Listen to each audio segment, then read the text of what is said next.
Alright, everyone, welcome back to Champions of the Fog. We are loading in for a round 5 reschedule. It is going to be Loyalty versus Overcome. I'm your host, Little Rugard, and joining me today is none other than Contra. Welcome back, friend. How you doing?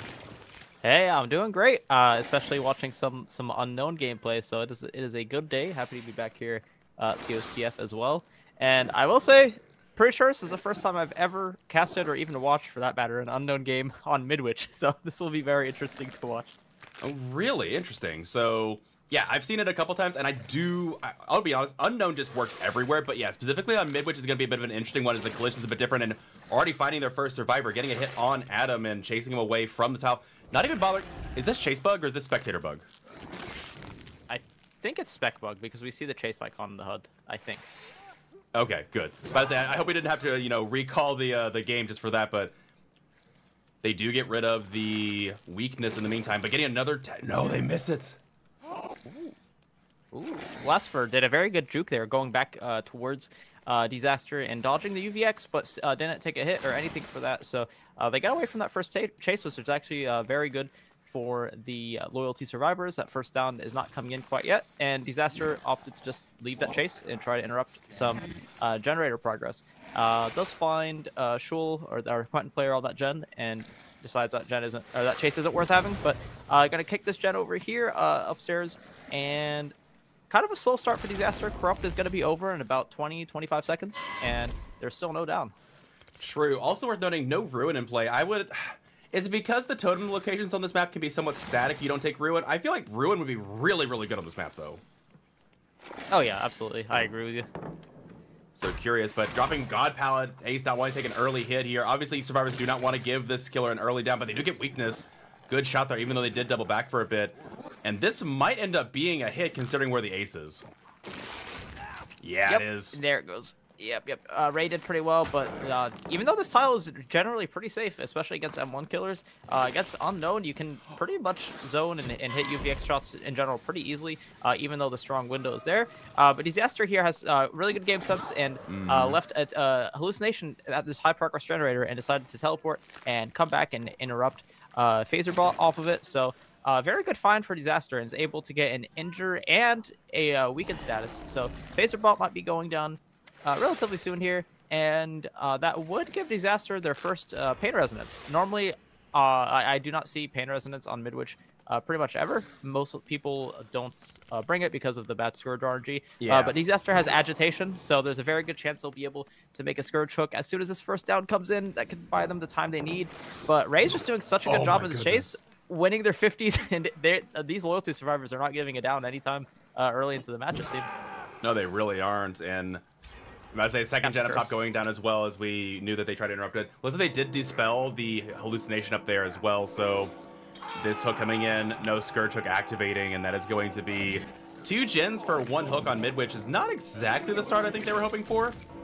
Ooh, trying to get a cheeky shot up of weakness, but yeah, I'm about to say they just leave all together, trying to reposition, maybe catching Adam off guard, but no, Adam is wiser than that and is going to be able to get away. Curious what generator progress might be happening, trying to set down a hallucination. Maybe that's not a bad hallucination spot at all. Nope, it is not. And I think that's another thing that can make Unkonwn a pretty big threat on Midwich, because a lot of the times on Midwich, if you extend yourself too far away from the hook, the survivors will get it and they might reset, or that survivor that's potentially a tunnel target might get away, and you just can't afford to get too far. But Unkonwn has the unique ability to go teleport all the way across the map and maybe come right back to a hook or a high progress generator and pressure it right away. And it looks like we did see that earlier with the generator. They can just almost be just across the map and snap of a finger. But we are seeing a stage 2 trying to be confirmed here. Doesn't quite get it. Ray does get pulled before second stage, and it looks like they have second wind as well. Ooh, and yeah, they're going to be able to get away, and getting rid of the UVX in the meantime. And this will be another hook coming in, but we saw 2 survivors on a generator. This is not looking good, in my opinion, for starts. That is going to be a pain resonance, though, so the gen is going to get hit a little bit. This is also the first, I will say, this is the first game that I've seen on Midwich post mix-up after the patch. After the, they reworked, added a couple of stuff to the center of the hallways and adding some, line-of-sight blocking, but Ooh, failed skill check up top. Not sure what that's about. Unfortunate, as Killer's gonna have a little bit of understanding about where some survivors are.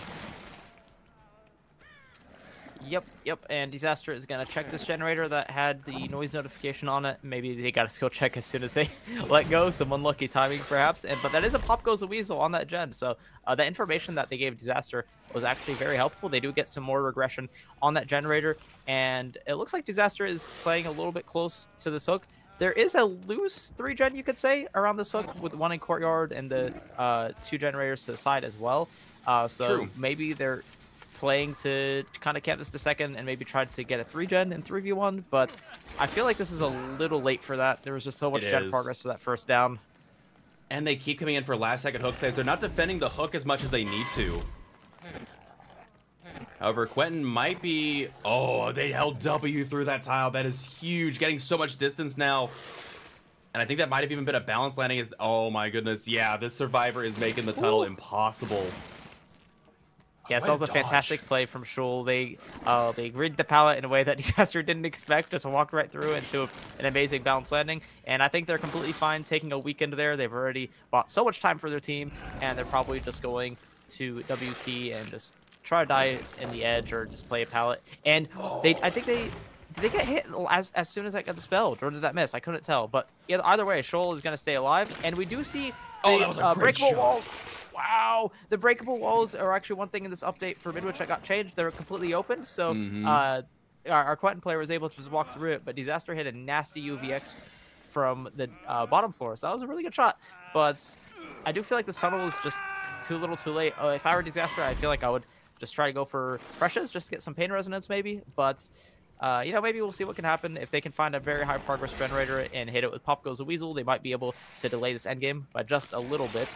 But we'll see what they can do. Does catch us on hook and gets a UVX on the hooked person as well. And I think Disaster probably should start prepping for the end game. Maybe get in their head who's a fresh hook survivor and just try to get stages for the end, because I don't think they're going to be in this situation much longer. I think we are going to see this last generator pop relatively soon. Possibly. I would say the generator we saw over here had some progress. Maybe he's thinking that they're going to, flush the survivor out this way. It is the survivor. They have had weakness for like at least 3 minutes, and they will be able to push this survivor away. Taking an M1 and going to the quarter. All survivors are injured, so there is a potential snowball here if the killer gets a little bit zany with things and survivors let their guard down. But like you said, you can't really go for Quentin because they don't represent a pain res anymore. Missing another shot. I will say I like this killer's use of UVX and trying to go for these really almost cheeky shots through the walls that you don't normally see people take. Yeah, I like that one. Doesn't always pay off, but I appreciate the attempt. Yes, definitely. And I do think the Unkonwn is one of those killers that can be played very standard and very safe, and UVX when you can, and zone and whatnot. But I do think that some of these shots Disaster has been hitting have been really nice, and there is so much potential for these long-range shots and really unexpected wall bangs. The skill expression with Unkonwn is definitely very high with somebody who's very comfortable with them. But unfortunately, sometimes you're just forced to play safe, because as we saw this match, one missed UVX shot here and there can really change the tides of the game in the survivor's favor.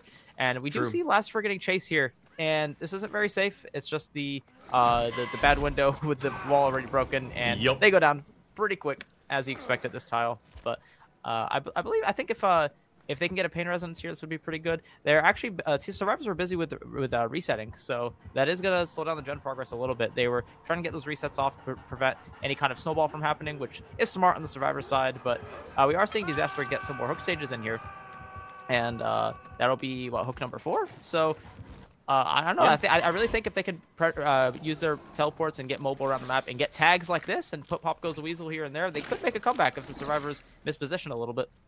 True. They do go for the unhook. That was a pain resonance as well, so survivors definitely stalling out just a little bit, but I don't know if it's enough that the killer's going to be able to make a full comeback. They do seem to have the pressure now. Both they went from all survivors injured to 2 survivors injured. Now they're approaching it again, but again, all this is just for extra gen progress. We see over here, they hadn't just... Okay, I might be biting my tongue. If they get Quentin out of the game here, this actually might devolve into a 4K. Yeah, absolutely. I mean, tunneling wasn't worth it earlier because other people were healthy, typically on generators. But right now, we have two other survivors that are injured, and all three of them weakened as well. So if it turns into a 3v1 right now, and then Disaster is able to go around and find pressure and interrupt the one or two people on gens, and this could be very big problems for loyalty. I do think if this chase lasts a little while, or if Disaster leaves and they play it slow, then loyalty survivors are still in a pretty good position here. They do find this high progress gen. They are going to put a kick down on it, but that is a dry kick, no eruption on that, no pop kills the weasel. And I do think this is definitely in the side of loyalty. It could still go either way because Unkonwn is such an explosive killer, but we'll just see how the survivors play this. I do think the pace in which the survivors play this will determine everything. If they hard aggro every generator, it is kind of risky. It might pay off. They could get 4 slugs, but I do think if they take their time, do their diligence, get their tasks done and reset, and do all that slowly, I do think they should still have a respectable result here. Completely agree. And again, the way that these survivors are making some of these chases just last forever against the killer is exactly what they need to do. And again, there's still 4 survivors up. They have the potential to keep this from going to Ghost's favor because, yeah, as soon as it's 3v1, it's over. I don't see any team outing a killer like Unkonwn as a 3v1. The killer just has too much macro play. Absolutely. Yep, with the map-wide teleports and the strong anti-loop, it's just too much in the 3v1, especially if there's perks to back that up, like Ruin or Eruption, or as we see, Pop and Pain Resonance. But Last Fur does go down there. They have already been Pain Resonance, so it won't be Pain Res here. But if they get a quick hook and go back to that high progress generator, they might be able to kick it with Pop. We do have a hallucination right there, and I do think that was a little bit of a misplay from the survivors to not dispel that. Yeah, they did know about it. They did get chased, but again, immediate unhook coming in from Ace setting up, and we know that Quentin is also on a different gen as well.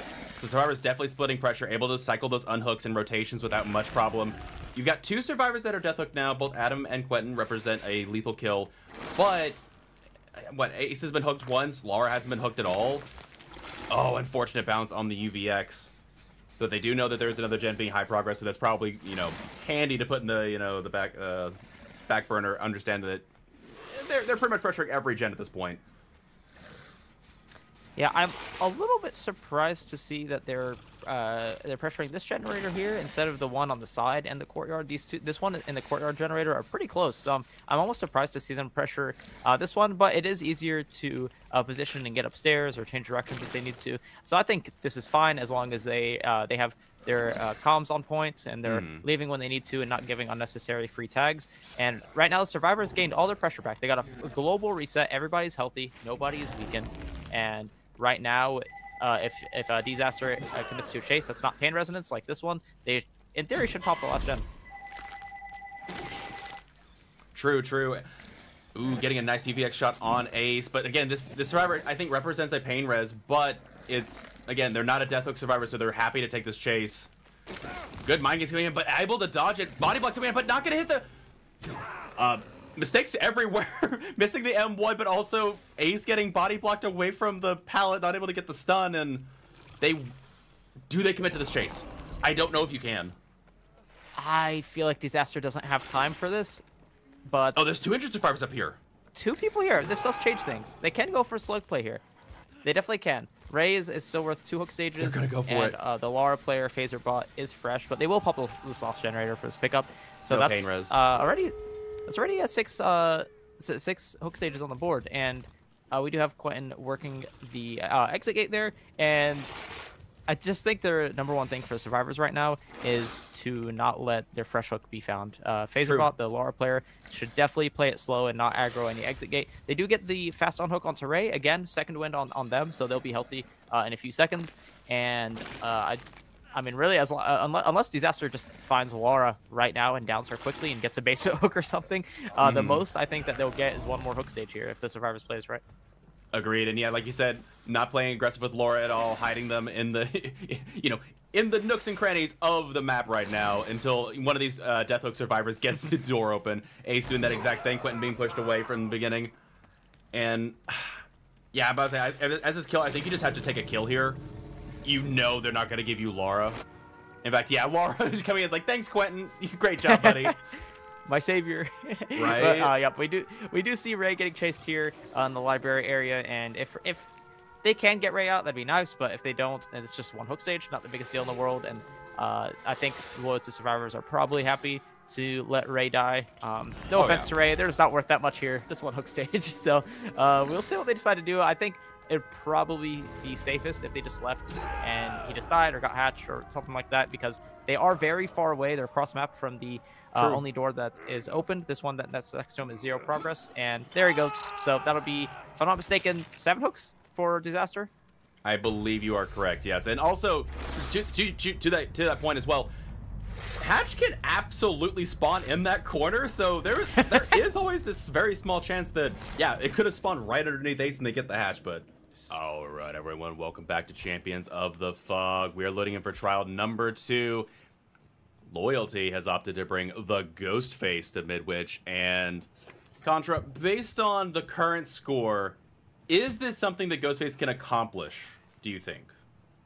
I definitely think they can. It's really, especially on an indoor map, which Ghostface is very powerful in, and survivors always have to be on their toes. I do think if Lastford plays in a way that survivors don't expect, or if he capitalizes on one mistake from the survivors, it could snowball completely.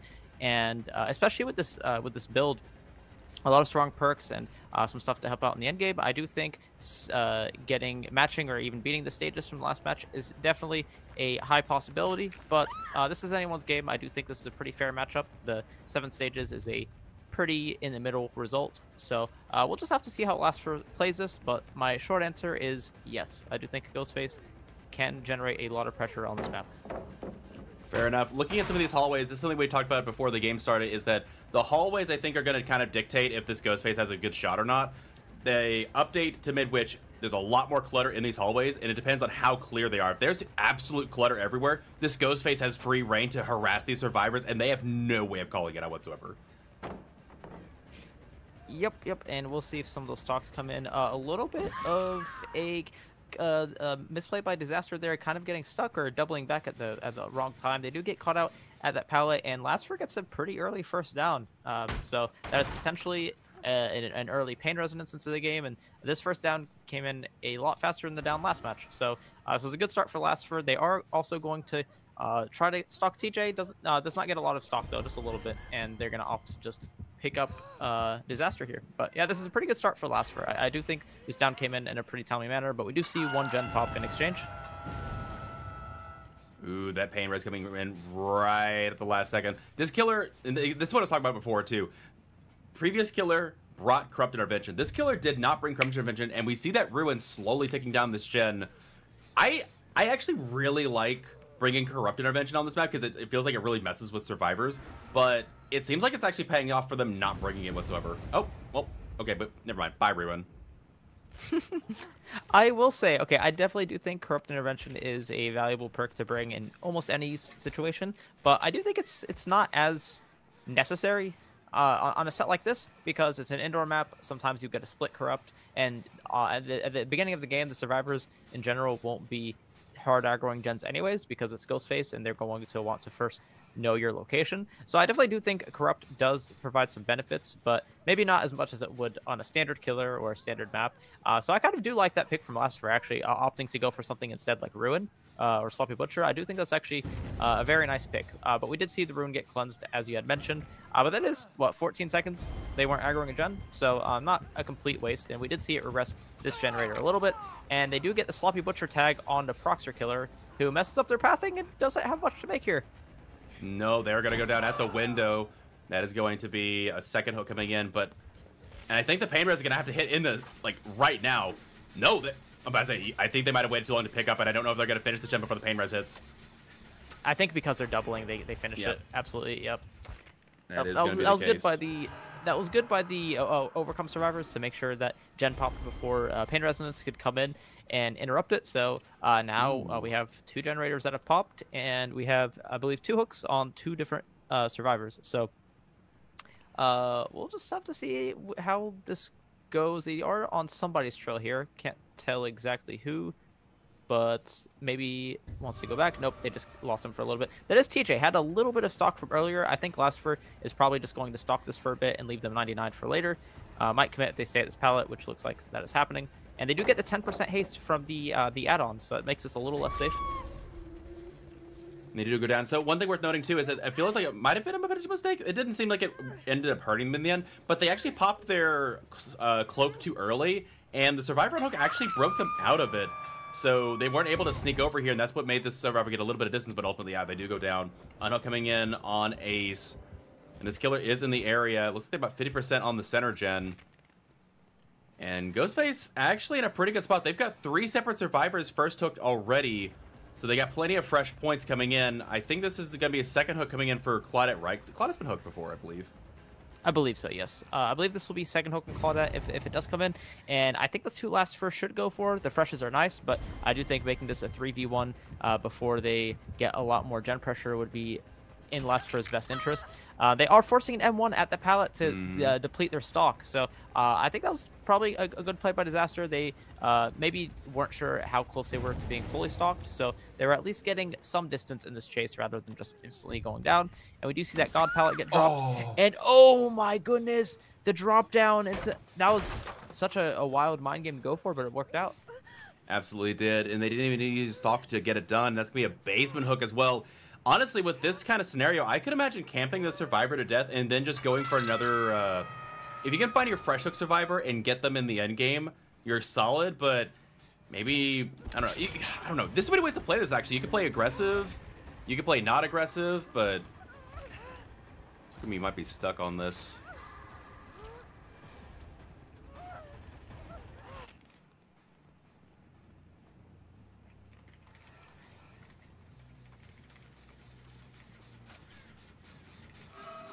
Ooh, getting a tag on Nia, sneaking up with them on the stalk. And they will chase them away into the back of the map. Oh my goodness, getting a double down.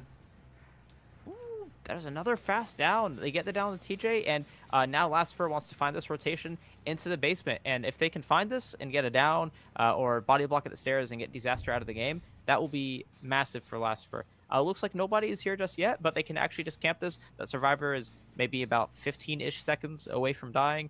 So that is a very good trade deal for Last Fur. We do see one generator pop in the distance, but we do see Milton here going in for a Sunhook, and Proxer isn't going to be able to work a gen. They have to rotate and get that pickup onto TJ, which just happened. Now we have a slug in the basement, and this tunnel out presumably happening in seconds. Absolutely. Looks like they're going straight for the tunnel out, leaving the Survivor in the basement, going through the...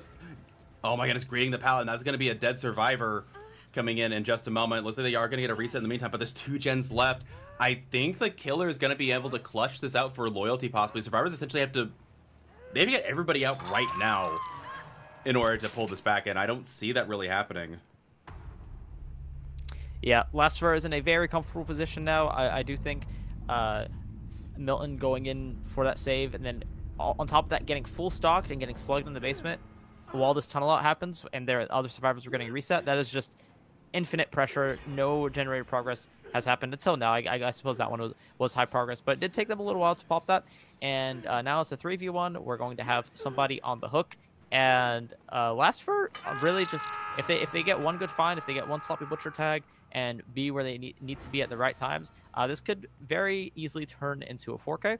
True. But we will have to see what the Overcome Survivors do. If they do play very calculated and don't get found or don't get full stocked or take any unnecessary sloppy butcher tags, we could still see stages out the door if these chases go well. But I definitely do agree with you. Loyalty here, is looking to be in a pretty comfortable position. Last Fur has done very well this game. Absolutely, and with that, especially with that fresh hook there, Survivors, they finish one more gen and get all the stages out.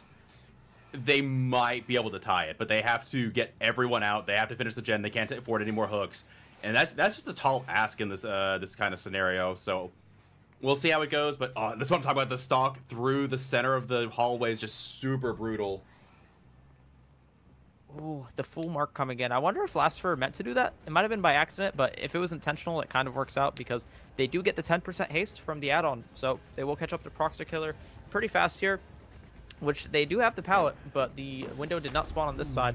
But Proxer wins the pallet, so Lastfur is going to whiff at that. Going to have to break this. But I do think they will commit to Proxer here as they are fully marked. And really, like, this is just such a good spot because TJ also has to be on their feet and not aggro anything too hard because they are about 80% stocked. And Lastfur must be worried about these gens, so they're going to leave Proxer Killer, and honestly, rightfully so, because they could be doubling one right now and it could pop anytime. But again, like, whoever they find, it's a win. If they find TJ here, as we can see, they're fully marked. And if they find Milton, they're already injured. So these marks, staying on the survivors, has been very, very good for Lastfur, and it's just going to make this chase end so much faster. Absolutely. It's going to be really, really difficult for these guys to pull this back now. We didn't see Adam on that gen, so they might be doubling a separate gen, but yeah, greeting this pallet one too many times, and that will be a down. Neil will be going on what I believe is their second hook, and I think at this point it is going to be effectively impossible for Loyalty to lose this match, or the set. And so, yeah, and like you said, even before, this is definitely now approaching 4K territory. They gave him a hit, they gave him a hook. I don't know how you get this last gen done with the, killer going to be pestering you the entire time. Is that a... That was also Pain Resonance. Are they using Repressed Alliance? That's the only thing that could have blocked this gen. Yeah, I wonder. I haven't seen Repressed Alliance in a hot minute. No, I think that might be the first time I've seen it used in a competitive setting, so that's very, very interesting. But it does prevent Lastfur from kicking that gen, which I guess is good, but they don't have Pop Goes a Weasel or Eruption or anything like that. So not the biggest loss for Lastfur, but I could definitely see that be a crazy play if the killer has Pop Goes a Weasel and you can just outright deny it. But that does prevent Lastfur from putting down a -5% on that gen, and we might see some survivors tackle that pretty soon. But I do think if the survivors play this correctly, they will get this last gen done, and they could probably get one person out, maybe two, but there's no way they don't give away any more hook stages. Like, they have to pull a miracle to do that. Absolutely, and finding Adam on top of the second floor, pushing them into the center. But I say, yeah, this is definitely looking like it's going to be 4K territory. I mean, they might be able to get this 5th gen done. They might, but as of right now, vaulting into him, going down. That is going to be, I believe, second hook for Adam. They're going to finish last gen, though, so they will be able to get that. And I don't think they're going to be able to get out, but there is a chance. But given that the killer has a little surprise in store for them, I can't imagine it's going to be the case. And oh, you just reminded me of that surprise. I did forget about that for a little bit. But we did see Proxer in position for, I believe, a fast unhook onto Milton. So I think we're going to be seing that any second while TJ gets chased, which is the case. So I definitely think having everybody up right now is a good thing. Oh, that tip of the ledge is going to hit TJ, and they're going to die. This chase didn't last long enough for them to fully open the other door, but it looks like Proxer here is going to stealth a little bit by the door that TJ was on and finish it after Lastfur goes away, and we have Milton on the opposite door. So I think no matter what happens, one of these guys will get out. Yeah, it's looking to be that way. Servers did manage to split up in a way that's going to allow it, and we see Ghostface coming in. Killer knows it, but they can leave them down on the floor. No, they managed to get it open just in the nick of time, and that will allow Ace to get this. I was about to say, if they didn't open that exit gate, Ace actually might be in trouble, but... Yep, so Milton will be dying. Not the biggest deal. They're only worth one hook stage, so Proxer is able to get out, and that'll be a 10-stage result with Proxer Killer escaping and blinding themselves in the process. But yeah, that was a very good game. I mean, like I said at the beginning, Ghostface with their stealth on this map, especially as you mentioned with the new debris in the hallway, can put in work on Midwich. All right, everyone, welcome back to Champions of the Fog. We're loading back in for trial number 3, set number 2. Loyalty cracking out the Blight in a Blight mirror match. And, okay, so I have grown to hate this map. Is Blight, like, fine on this map? Are they good? Are they bad? Like, I can't ever tell, because I hate this map. The main building makes me want to gag. I will say it's a lot of first times for me on COTF, because this is my first time seeing Blight on this map. Every time I've casted or played or watched Blight, it's always on Azerov's Resting Place or Suffocation Pit recently. Sometimes, Blood Lodge or Suffocation Pit. Azerov's Resting Place used to be a map I saw kind of a lot, but phased out. But Phaserbot actually doing a crazy job getting an early down onto Proxer here. We do see his Ruin get cleansed off in the distance, but this first down came in super early, and we don't really see much gen progress here. True, Dying Light gonna be doing a little bit of progress here. So I do see Dying Light quite frequently. Are you a Dying Light stan, or do you prefer Thanatophobia on a killer like this? For Blight, I kind of prefer Dying Light. I'm a Dying Light stan. I really like it. I think if you can get your tunnel out early and it's on the non-obsession, that 3v1 becomes really brutal because the generator progress is slowed a lot more than 2% or 4%. But it is a little bit dependent on you getting your hooks relatively early. So if you have a rough match, it doesn't do as much. But by the looks of it, Phaserbot has a really strong start. They seem to be hitting these rushes really well. Amazing bump logic. Phaserbot getting a second down on a Proxer killer, and that is a Death Hook survivor at 4 gens, or 5 gens up, sorry. True, true. Yeah, that eruption proccing in the distance. Yeah, and this is now 6% slower for this generator, which, I mean, considering gens are 90 seconds, that's effectively almost an extra 6 seconds. Getting a tag onto Adam in the meantime, didn't even see them rush over to this area. It's going to be able to apply eruption once again to this generator, but now that survivor can't go in for the unhook, so you could potentially slug out the other one. Like, this is kind of a nightmare scenario. Also, do we think the Deli player actually got deliverance here or not? I don't think it was. I believe I saw it. I believe I saw it highlighted on Milton when they were spectated for a quick second. So I believe they did get it, if I'm not mistaken. Deliverance should be up. I think they got it activated, and then Proxer Killer went down just after that. I think it was very close, but I'm pretty sure it is in play.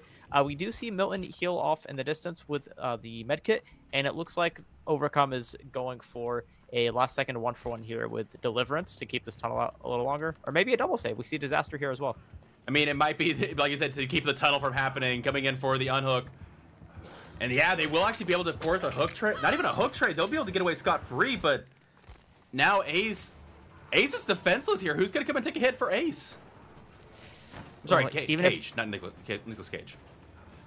Yeah, it's an unfortunate situation. Good life there, but they should still be dying here pretty soon. I'm not sure why Phaserbot isn't using their power. I think they could have gotten that a little bit sooner, knowing... maybe they were worried about a last second hit tank coming through. I'm not really sure, but they are getting another tag for that. Proxer Killer is down under a pallet, and they might be suspicious that Kate is hovering for a pallet save, but if that's the case, then nobody's on gens. So this is looking very strong for Phaserbot. I think they could most likely pick up here with these 2 injuries and have confidence that this will come in. But flashlight save? They missed it! I don't think they had an angle at the start. The timing looked okay, but I didn't look like they were being blinded at the beginning. Maybe the edge of the pallet blocked it. Couldn't quite tell, but it doesn't look like it was an angle from the very beginning. So Proxy Killer is going to die. If that flashlight save happened, that could have been a very little maybe start of a turning point for Overcome. But then they died, and then Milton goes down just after. Not the biggest deal because Milton is a Deliverance survivor, so they will be able to unhook themselves. But this is just a very tough spot for Overcome with this death so early. Absolutely. And yeah, this generator 9% slower. They do manage to finish 2nd gen. 3rd gen underway, but I don't know if they're going to be able to... Yeah, they're going to be pushed away from it. And this survivor is already injured. Yeah, I was about to say, if they had managed to get that flashlight save, not only do you get the flashlight save and you get those, that's the couple seconds to get away, but you could also have Kate run in for the pallet stun as well to even further delay them from chasing after the Death Hook survivor. So, really unfortunate. Oh, dear goodness.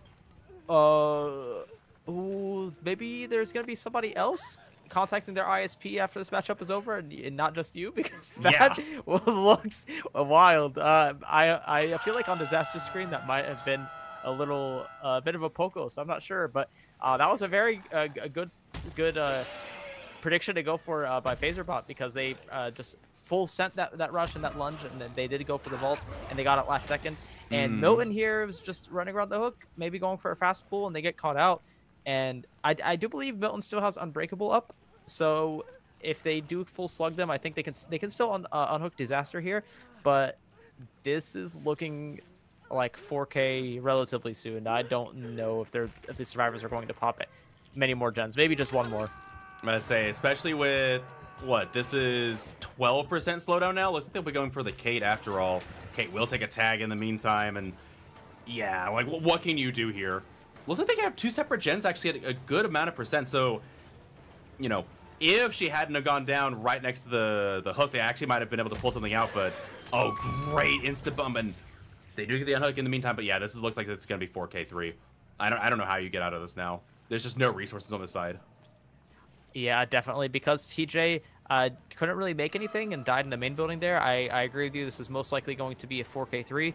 And I do really... Oh, the tip of the lunge hits Milton through that pallet there. A little unfortunate for them.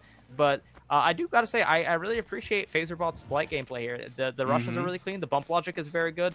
They're going for... We saw a couple of those insta-bumps, as you mentioned, this game. And they seem to be very solid on Blight. This is a very fun mechanical performance to watch by Phaserbot. They're doing well in the macro, too, keeping these gens under control.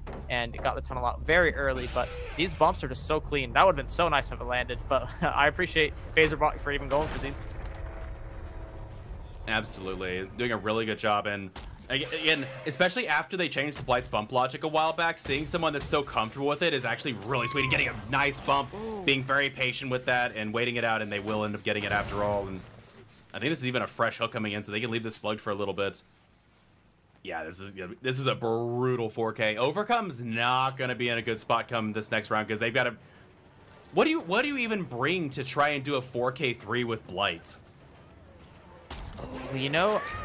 I will say I did watch a video by a certain player in the DBD comp community, Zeno. You might have heard of him before, but they were running Ruin with Face of Darkness, and if I'm not mistaken, I believe Face of Darkness is allowed in this rule set. Last I checked, unless I'm misremembering. I think that could be a crazy perk. It gives you information and makes the survivors have to be on their feet a little bit, and I think that is actually like a pretty unexpected perk, and it could be pretty helpful on hex builds with especially with Ruin. So I think we are probably going to see a weird build by Overcome's Killer, because getting a 4K4 is not an easy task. Oh, absolutely. Yeah, I'm trying to think of like, so let's say Face of Darkness Ruin, Corrupt, Thanatophobia, Dying Light. Like, you need to slow down so when you push survivors off the generator, it's actually meaningful, because they have to take that much longer to get it back. So I really don't know. That's gonna be really interesting. But yeah, I think the Thanatophobia would be interesting with a build like Ruin. And Face of Darkness can go for a full slug, get full 20% with Thana if you snowball and it goes your way. But I mean, we'll just have to see what Overcome's Killer does. It's worth a shot. I would cook up something interesting, but we'll see what they decide to do. All right, everyone, welcome back to Champions of the Fog. We're loading back in for trial number 4, either the halfway point or the end of the line for Overcome. So they're gonna have to meet a pretty steep win condition. We were talking about before, they had to bring out some spice. Do you think would you consider this spice? Is this spicy? I think it's mildly spicy. I do think surveillance is a little bit, some people might say, an unusual pick, but with Ruin, it can give some information about when the survivors hop back on gens, similar to Face of Darkness, but it won't really help you find things like rotations, for example, that Face of Darkness might help you with. But it is different. We also do see Eruption as well, so kind of have like a backup to the Ruin. So this is definitely still a strong build. I think it's serviceable, and if Sweet plays well and has a really strong start, like we're seeing now, that anything can happen. Yeah, but Ruin going down already, and Survivor not even sticking in the area. They're gonna leave him on the ground though.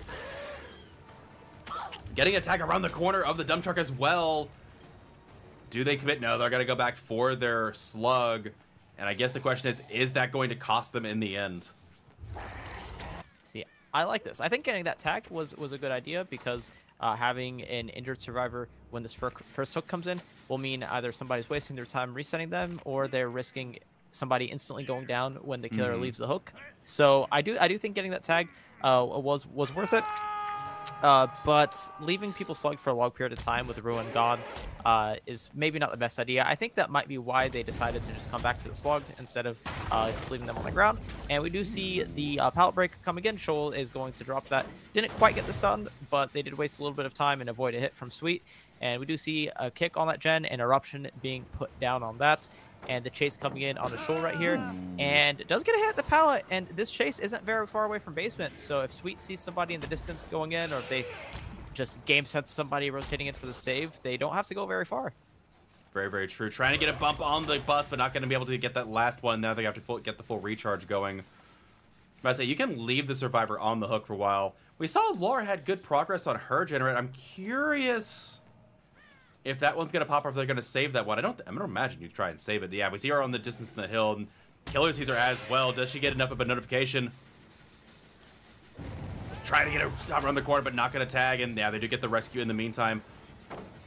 Survivors are playing this very cautiously and safe, and oh, I thought that was going to tag. good life by our Laura player, Phaserbot here, and using the hill very well. They didn't have balanced landing, but Phaserbot obviously does a little bit of Blight themselves, as we saw last game, and they took that opportunity on the hill to make Sweet miss a swing there, and it worked out, and they miss another rush here. So Phaserbot will be living a little bit longer. They win their 50s, and they make the window. So this chase is going very well for Phaser. Sweet, if they want to meet this win condition, they're going to have to make something happen right now. That's already the first generator to pop. But that's the problem, is that we knew that Laura, they didn't even apply Eruption to Laura's generator, not able to get the Eruption to proc on the gen as well, and this might, like, Survivor's already looking at the tie condition. Killer has to go back, and I don't think it's going to matter. I think that gen's going to pop no matter what now. Yeah, it definitely looks like that gen's getting done either way. Yep, there we go. But, I mean, there's not much Sweet can do here. This WinCon was borderline impossible, so they just have to try their best. But I'm interested to see how the rest of this game plays out, even though if the result is already determined. I always love me some Blight gameplay, and these teams are obviously very solid. Ooh, the dodge by Ray. I think maybe Sweet's swung a little too much to the side there, and they just completely missed Ray there. And that wastes another 5 to 10 seconds, but they will be going down here. And since this tunnel out never really got attempted, since Sweet had to worry about these generators for the win condition, and nobody's in danger of dying anytime soon, and we already have 3 gens done. Yep. I think this is looking like a very good result for Loyalty. I think we might see multiple stages out here. It is entirely possible. It was making sense. So they were trying just the last little bit there, because if they were able to tie the set, they could at least force the third set to happen. But yeah, with that third gen popping, it is definitely sealing the deal for Loyalty. And like you said, I do enjoy seeing it play out. It is unfortunate because obviously the play style for this kill would have been vastly different if the win con was, not so steep. They probably would have, attempted the tunnel out, maybe not given the Survivors deliverance on their UB player, but as is, they can still definitely pull out some kills here potentially, depending on how they play this. But oh my goodness, these Survivors are playing out of their mind though. Look at how just the amount of juice they are emitting for these loops is amazing. Yep, they are doing a very good job at using... Oh, Last Fur barely makes that pallet. But yeah, these Survivors are doing a great job at using not only the tiles and the pallets and the windows, but also just the random obstacles in the map to make it hard for Sweet to get hits around them. The hug tech is gone, so the hits at those obstacles are a lot harder to get now than they used to be, and the Survivors are just buying all that extra time here and there, which is helping them get a lot of these gens done. So that'll be hook stage number 2 coming in on the Last Fur, and we do see one generator at about 90%. And another one at about 20-30%. So good generator progress by the Survivors, and I don't see Sweet going back for that unhook for that tunnel. So I think at this point they're just going to go for their chases near the gens and just try to generate pressure the good old-fashioned way. They're not going to go for a tunnel here, or at least not yet.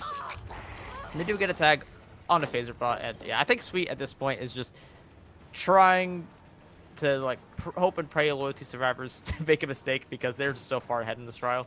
Oh yeah, they're trying to mount that pressure. Oh, not able to get a collision is going to be rough. And yeah, Laura was able to go back and work on our generator. Survivors have done a really good job reset in the meantime, and Ace has plenty of time to work with. Again, they've got they got delivers, they got UB, they finished the 4th generator. We saw the other one still being worked on. I don't think that Survivor got chased off, missing another bounce.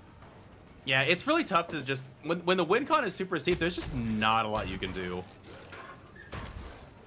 Ooh. Couldn't tell if they're trying to force the pick or not, but I imagine we'll be seeing the 5th gen. Yeah, I'm about to say, there's no way.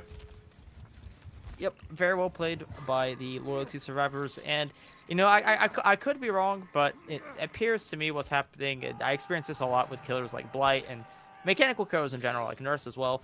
Whenever you miss a couple rushes, whenever you really think you should get the hit, and you just miss, and you miss another one, sometimes it can make you a little nervous or just a little frustrated, and then you just keep playing not to your full potential. And I fully believe that Sweet would normally have pretty good shot at this game, and could at least put up a close result. But the combination of the really hard win condition and some of these chases just not going their way just really turned the tides really hard. But you just gotta hope that's for Overcome, at least for Sweet, that they don't take this hit too hard. Sometimes you lost, but whatever, you just gotta take it. This is a very hard win condition. I hope they aren't too hard on themselves for this, but this is still a very entertaining game. I definitely think Sweet just had an unfortunate they were dealt an unfortunate hand. And for the people to force the hook on the Death Hook Survivor, very smart. That was really good. That was actually incredible coordination.